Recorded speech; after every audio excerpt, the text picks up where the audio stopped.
Long before the first melody echoed across ancient lands, humans listened to the world around them.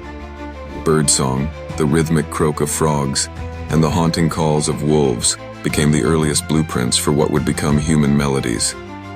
Early people mimicked these sounds, learning to communicate emotions and stories through pitch, rhythm, and repetition.